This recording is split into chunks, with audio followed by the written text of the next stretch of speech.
يا صباح الورد والفل والياسمين على عيونكم، طمنوني عليكم عاملين ايه؟ قبل ما نبدأ الفيديو يلا بينا نصلي على الرسول. اللهم صل وسلم وبارك على سيدنا محمد وعلى آله وصحبه أجمعين. النهاردة بقى هجهز معاكم شنطة البيبي أخيرا، عشان هي جات لنا أصلا هدية. أنا كنت هنزل أجيبها اللي هي الشنطة دي، ولكن مامتي جابتها لي هدية، ربنا يخليها ليا وما يحرمني منها أبدا يا رب. فدي أول هدية أصلا تيجي للبيبي. هي الشنطة من اللي هي الكوين. دي كده اللي هي البراند الأصلي تقريبا في مصر. كان في فرق ما بينها وما بين السعر التاني. بصوا أنا عرفت طبعا السعر لأن مامتي اللي جايباها لي يعني، فعادي يعني مش هتحرج ان انا اقولها السعر بكام وكده. ولكن تعالي الاول نشوف تقسيمة الشنطة. اول حاجة طبعا من بره كده بيبقى فيها مكان للببرونة. ده فيها مكانين للببرونة. ومن الجنب كده بيبقى فيها مكان نقدر نحط فيه باكيت المناديل، ونفتح السوستة كده نسحب بقى ايه زي ما احنا عايزين، بحيث ان احنا ما نفضلش بقى نقلب الشنطة هي المناديل فين والحاجات دي. وخصوصا المامي يعني وكده بيحتاجوا طبعا المناديل كتير. الجيب التاني ده تقريبا بيتحط فيه الترمس، يعني ليا يعني يعني او او ازازة مية ليا لو يعني معايا يعني برّه في المشاوير، بالنسبة للناس اللي هي بتحب تاخد مشروبات بقى معاها وكده في الترمس أوكي. وبالنسبة للناس اللي هي بتحب تاخد طبعًا إزازة مَيّة ليها، خصوصًا بقى المامي وكده بيحتاجوا مَيّة بقى ومش عارفة إيه وأنبوب الحاجات دي. ف فطبعًا فيها مكان للمَيّة. والجيب ده كده هو جيب مش كبير ومش صغير، وسط، بس يعني بيتهيأ لي ممكن يتحط فيه الموبايل أحسن عشان هتقدري توصلي له بسرعة. تعالوا بقى نفتح الشنطة من جوه. بيبقى هي فيها زي زاوية كده من فوق زي ما انتوا شايفين، وبيبقى شكلها زي لما يتفتح بيبقى على شكل المستطيل كده. بصوا تحسوها عميقة، فاهمين؟ عميقة عميقة يعني تحسيها الدولاب متنقل معاكي. هقيدلكوا بس الفلاش علشان تقدروا تشوفوها من جوه كويس. النور جه. اول سوسة من فوق دي بتحطي فيها الفلوس يعني وكده، زي بوك كده صغير معاكي. والجيب اللي تحت ده بيكون كبير شوية. لو عايزة تحطي فيه غيار اتبل منك او حاجة. فبتحطيها من الجنب طبعا بكده بيكون فيه واير عشان لو حابة تشحني الموبايل بباور بانك. والجيب اللي في الوش ده بيكون كبير شوية، علشان برضو لو غيار اتبل منك او حاجة تقدري ان انت تحطيه. وطبعا هي بتبقى ووتر بروف من جوه. وبس في جيبين كده في الجنب مش عارفة لسه بصراحة هما بتوع ايه. طبعا بتنظمي الهدوم فيها، ولو احتاجتي بقى ان انتي تجيبي الهدوم من تحت او حاجة فمش هتقلبي الشنطة كلها، لا بيكون فيها سوستة كده من الظهر اكيد يعني انتوا عارفين الشنطة دي. بتجيبي منها الغيار اللي انتي عايزاه بقى من تحت. دي يا بنات الجيل الرابع، تمام. في حاجة تانية اسمها جيل سادس وجيل تامن. الجيل التامن ده عامل حوالي 1200 جنيه. والجيل السادس ده تقريبا حوالي 750 او 850، تقريبا 850. طبعا بتقدري ان انت تشيليها باك او تشيليها كده في ايديكي. ولكن انا للامانه لو كنت هشتري فانا برضو كنت هشتري الجيل الرابع، ما كنتش هشتري اللي هو الجيل الاكتر من كده، لانها حاجات ملهاش لازمه. يعني ترمز بقى وحاجه كده زي اللانش باك كده بتمشي بيها، يعني بتحطي فيها غيار اصغر مثلا يعني وكده. فحسيت ان هي حاجات ملهاش لازمه، اللي هي دي الاساسي وبس. دي يا بنات كان سعرها 550 ل600 جنيه.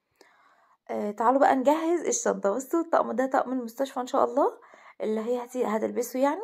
فحطيت بقى فلنة اللي هي نص كم، فلنة نص كم وواحدة بكم، وحطيت بادي كده هاي كول كده او هاف كول يعني. وحطيت ايه، وحطيت بنطلون، تمام.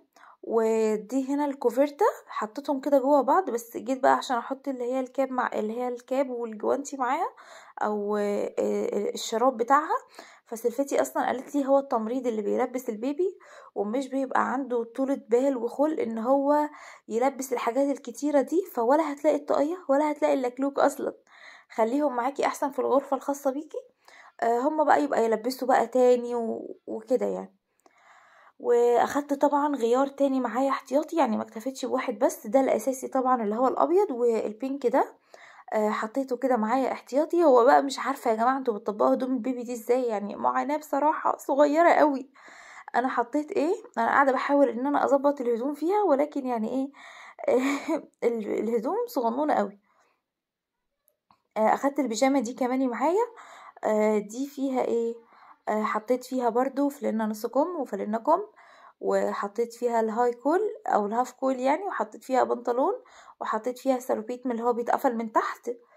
وبرضو الطقم الابيض فيه سلوبيت بس يعني هاخده معايا كده، هحطه كده مع البامبرز الزيادة يعني وكده، على حسب بقى هل هيحتاجوا يلبسوها او لا.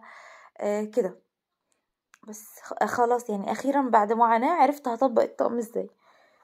بصراحة يعني الهدوم صغنونة قوي ومش بتطبق، يعني اصل هاجي اطبقها كده اطبقها كده صغنونة.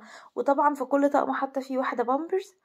انا اخدت 4 بالظبط، 2 هنا مع الغيارات دي جواهم كده متطبقين مع بعض، وواحد تاني واتنين كمان معايا بره. فقولوا لي هل كده تمام ولا هحتاج مثلا ان انا ازود تاني؟ اهو هنا اخدت 2 بقى بامبرز زيادة، واخدت فيهم كمان اللي هي السلوبيت دي. جيت هنا بقى اللي هو الشامبو والشاور بتاعها. طبعا دي هتبقى تقيلة قوي ان انا اخدها معايا، فكان عندي كده زي تسترات كده مجانية من سيرافي. فاخدت فيها يعني تبقى علبة صغيرة، طبعا مش للتمريض ولا حاجة، هما كده كده بيدوها شاور كويس في المستشفى. ولكن يعني عشان ايه، مثلا حبينا نغير لها او حاجة يبقى موجود برضو ايه الغسول بتاعها او الشاور بتاعها.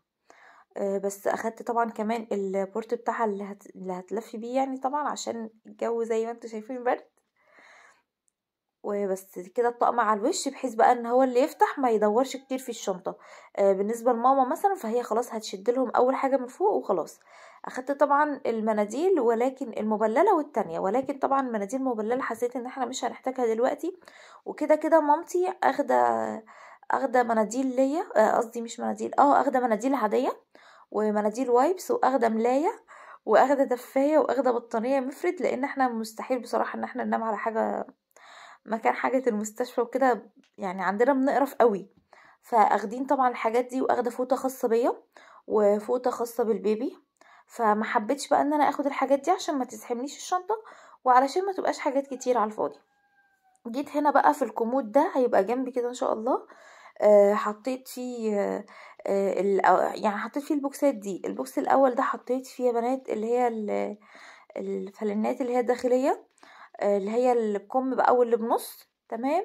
وحطيت فيه كمان بناطيل، يعني هو اخد كل ده يعتبر ده كده حاجات داخلية، بس فيه برضو حاجات تانية داخلية يعني. وطبعا حطيت اللي هي البامبرز ده، جبت اللي هو مولفيكس. جماعة انا مش عارفة هو مولفيكس مقاطعة ولا لأ، فاكتبوا لي تحت في الكومنتات، لان انا شكيت مؤخرا.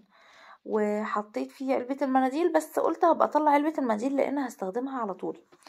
دي برضو هدوم داخلية وكده. وهنا بقى الشرابات واللكلوك حطيتهم برضو علشان يبقوا قريبين برضو منها. تمام كده. حطيت برضو كمان فوطة، يبقى هنا كده حاجتها.